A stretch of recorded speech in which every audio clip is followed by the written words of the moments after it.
Hello, everybody. This is Gary from Norwich Retro Gamers, and now that all the equipment's packed away after OLL 22, I thought I'd just sit down and have a chat about how we came to be at OL 22 and bring in so much equipment.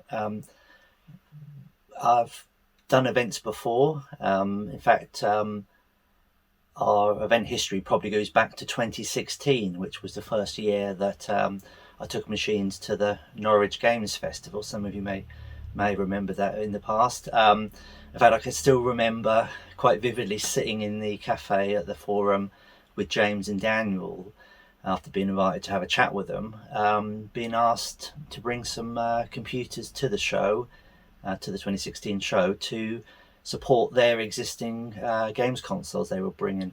That was also the first year that the Games Village was created. Some of you may remember the large marquee that used to sit outside the forum, and that's where I started being an exhibitor. I brought a number of machines, I think it was 7 or 8, which was like the Spectrum, the BBC, the Commodore 64, and that was my first time of actually being on the other side of the table, so to speak. So rather than being the person going to these events and taking pictures and playing on them and that, I was now the person having pictures taken of my machines and chatting with people, which was nice. I have to be honest with you that it was all a bit sort of overwhelming at first. I remember sitting there with the guys at the forum, sort of asking them if they were really sure that the visitors would want to play on the machines. It was mainly a family event with lots of sort of young kids and that attending, and I just couldn't imagine a 6 or 10 year old sitting in front of a Spectrum with Manic Miner or Jet Set Willy, really knowing what to do or being impressed at all with what was going on. I really queried whether or not it was really worth it, but they reassured me that it would be popular. And interesting enough, I do remember that first day that I turned up, we'd taken all the equipment into the marquee on the Sunday to sort of just to drop it all off and get it all set up ready for the Monday morning. And at the time, there was quite strong winds, and the marquee itself didn't have a floor, so we were literally, tables were on the concrete. And I remember there being sort of puddles of water because it'd been raining, and kind of thinking to myself, oh, this doesn't look too good. How am I going to run cables on the floor, if there's water? But anyway, we thought maybe it'd be better in the morning, so we laid it all out on the tables, left for the day. Woke up the next morning to find there'd been very strong winds that night, and in fact, actually, the top of the marquee had been ripped off by the winds. We got there at the marquee to find that everybody had vacated apart from these 2 tables in the middle of the room which had our machines on them. So we were quickly moved into the main forum sort of atrium, and even then, I was like, I don't know, are we doing the right thing? But I remember going down behind the table to plug in everything and connect the leads up to everything. And I remember sort of being aware of sort of the increase in voices and talking. And after a few minutes, after plugging everything in and that, I stood up, and there in front of me was this sort of gaggle of about 10-15 people all looking at the machines, and one of the guys said to me sort of like, oh, are we going to be able to play on them? So I quickly turned everything on, and they just people just sat down and started playing, and I was really surprised at how popular they were. I do have some great memories of the Games Festival, so many stories, and the kids really got into it. I remember these two young kids that started playing Snapper on the BBC, and they spent the next sort of 10 minutes trying to beat each other's score in the high score table in it. And to me, that took me all the way back to when we were kids playing on these machines. And it just goes to show, I guess, that some of this stuff just is timeless, really. That people, all generations can enjoy them, and we did well at the Games Festival. We did 4 years in total, and each year we increased our presence. In fact, 2019 was our biggest by far, and we had 4 tables, and we were able to host 8 machines at a time. But what I used to do in those days is I'd have themes. So we'd have like classic days where you'd have all the sort of classic machines, but we moved on to like homebrew days where we just featured homebrew on some of the old micros, and we did alternative days where some of the more like the CD32 and the Atari Jaguar would sort of come out and people would play on them. The machines that maybe people wouldn't have necessarily have played on at the time. So I just gave people a mix. So even though we only had 8 machines out at a time, it gave us a chance to have many more machines available for people to play over the week, because it was a week-long event. And in fact, if 2020 had happened, obviously COVID spoiled everything. But if we had have done 2020, I had sat down with Richard, who's the marketing manager of the events team at the time, and I had like a 5-page document outlining all the themes and stuff we were going to be doing, and we were actually going to be moved into the gallery, which is just sort of off the left-hand side of the main area, and we would have had a much bigger area with possibly up to 8 tables, maybe even 9, and we would have been able to feature a lot more machines, and I was really looking forward to that. But unfortunately, COVID sort of put paid to that. If there are any people from the forum events team or from the forum who are involved in that are interested in setting up or bringing the Games Festival back, I would absolutely be interested in that. So just contact me through the website retrogamers.org, or through Facebook and Twitter, and I'll have a chat, because it was a big thing. I really enjoyed it, and it's a shame that that it hasn't come back. I know this year's probably a bit too late, but who knows, maybe in 2023 we could have the return of the Norwich Games Festival. But anyway, yeah, so the Norwich Games Festival was our start, and it was a really nice way of being introduced to events and what worked and what didn't. We also did a few events at the One Life Left CAF itself. I created this idea of something called 8-Bit Norwich, which sounded good in my head and was quite a nice little brand, but in reality it was more than 8-bit, because I brought other machines like the Amiga 1200 and the Dreamcast and TurboGrafx 16, and the Jaguar, and at the height of it we had a number of machines, maybe 12 machines running there, and it was popular. We didn't really take it very far, but it was good to be working with the CAF, and it was nice to have a lot of people there that were enjoying the selection of machines. And I'm pretty sure that the Norwich Games Festival and 8-Bit Norwich possibly put us in good stead for being invited by John to attend OLL 22. Again, I do remember that quite well, because when John first contacted me about the event, it was like, we're doing this big games event, and we'd like you to be featured in there. And I was asked how many machines I could bring, and I kind of basically said, well, I can bring everything.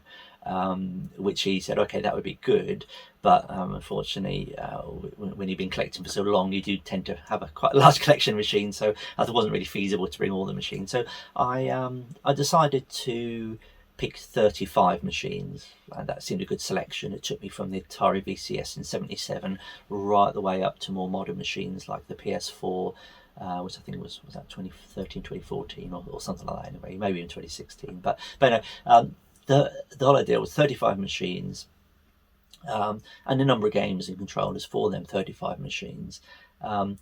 One slight problem: after realising that I'd committed to 35 machines, it suddenly dawned on me that I didn't have 35 TVs. So it was all well and good bringing these machines to an event, but if you don't have anything to plug them into, then it kind of does ruin things slightly. And I was thinking to myself, my God, I'm going to have to find these screens. I'd already done something similar at the Games Festival, where I'd had to go off to like Gumtree and FreeCycle and find as many older TVs as I could. That's why anybody that would have gone to the Games Festival may have noticed we used a number of older flat screen TVs, because it was hard to get CRTs at the time, and now I was looking at the potentially needing to have another 20 odd TVs, and I wasn't looking forward to sort of trying to comb through Gumtree looking for TVs that would that worked. As it was, as fate would have it, a couple of days after I was sort of pondering this situation, I had a contact from a guy called Steve on Facebook Messenger for the Facebook page, Norwich Retro Gamers, who actually had a load of CRT TVs. He used to do events, and offered them to me. He was no longer doing events, and he just wanted to go to a good home. And it was one of them situations where somebody had something to get rid of, somebody really needed to get hold of something, and in it gelled. So that's how come we were lucky enough to obtain a number of nice Sony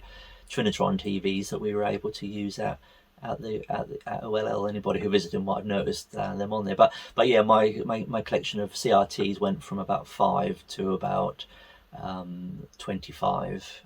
No, not 25, maybe 17 or 18 in the space of a couple of weeks. And Steve, bless him, who did come up to the event and was an amazing help, also brought a number of other CRTs with him on that journey. So we ended up having probably closer to 25, 26 now. So all the 8 bits and 16 bits, and even some of the 32-bit consoles, certainly everything from the 70s right up to the sort of mid 90s, they all had nice CRTs running on them, which, as I'm sure you can appreciate, certainly with the older machines, look really nice. The one thing I learned with the flat screens is when you plug an old computer running at sort of 240p into a flat screen, they tend to look a bit smooth, a bit washed out. It's obviously not used to a signal of that quality, and also they do try and enhance the the inbuilt electronics do tend to try and increase the quality, which doesn't work well. So yeah, the first time I plugged the Mega Drive into one of these Sonys, like what you can see behind me, I was absolutely gobsmacked by the quality, the sharpness, the colours. It was so far away from what I had seen on flat screens in the more recent future. So yeah, so I agreed on the 35 machines, and I managed to secure enough TVs. So I set about planning for an event. I mean, this was quite nerve-wracking for me, because it was something, well, it's much bigger than any event I'd done before. I mean, compared to the Games Festival, we had many more machines. So I set about creating a spreadsheet, and I listed every machine I was going to be bringing, the TV we were going to use on it, the controllers, the method for loading games, and whether they were original games or some sort of SD solution or floppy drive emulator built into the machines. And then I put together a list of 35 games, a collection of, or a selection of popular games, best-selling games, a few of the so-called hidden gems, which are games that maybe were released later on in the console's life, where people had already moved on to another platform, and also some homebrew titles, because I like to cover something we did at the Games Festival was to sort of showcase homebrew titles, because maybe people don't realise just how much sort of homebrew software is still created for these old consoles, in fact, and computers, of course, and some of that software is very impressive, with the modern tools and stuff that people, and the new techniques people have learned. The games often look much better than the originals. So it's 35 games per machine, 35 machines, covering roughly 35 years of gaming history. So we created this moniker of Retro 35, which was good. But yeah, so once everything was planned and tested, so I had to buy some new controllers. So some people might have noticed it was like new sort of Mega Drive controllers on there and stuff like that. And the Arcade joysticks, which were a bit like the old Zip Sticks, Competition Pros. Very useful and quite responsive compared to old joysticks that are 35 or 30 years old. You can imagine they get a lot of wear and tear. But yeah, hopefully we did well. We bought new video cables as well for some of the consoles, so we got decent RGB output on the TV. So hopefully, the plan was to give the visitors the best gaming experience possible on each platform. We had as many joysticks as a machine would support. So if it was 2 on the computers, if it was on some of the consoles, it was 4. I did bring a couple of multi-taps for some of the Sony machines, but I'm not really sure if that worked out well, because what tended to happen over the day is that the wires became, especially with like the PS2 and the PS1, the wires would become tangled, and then people would sit down and wouldn't know which controller to use to play, if they were playing on their own or with a friend. So I'm not sure I'm going to be doing that next year, but certainly on the GameCube and the Nintendo 64, I think it worked quite well. So yeah, we got the logistics sorted out. Everything was packed up, everything was planned, and obviously pictures were taken, and teasers were put out on the internet. Even though I didn't do as much as I would like to have done, it was just a lot of work, and fitting this in with a day job can be a bit of a challenge. But I'd like to think, all in all, it worked well. Certainly looking back on the 2 days, it wasn't perfect. There were a few issues, which we will deal with next year. Hoping there is a next year, of course, with the games with the OLL. But yeah, no, I certainly sat back, and everybody who was there seemed to be enjoying themselves. And hopefully, if you did go to OLL 22 and you did come over to the Norwich Retro Gamers area, then you did have a good time, and you were able to play on the games you wanted to, and maybe even play on some that you hadn't seen before. It was, it was very nice. That was one of the big challenges as well, is how to fit 35 machines into that area. It was a big area, 21 meters long, I think, by 6 meters wide, so deep. So I just planned with a little graphics package, planning the table layout. Decided to have rows because it seemed to be easier to get to machines, and also for people to be able to see the machines easily from while walking past, rather than sort of having to walk down a long sort of row of tables to find what was on display.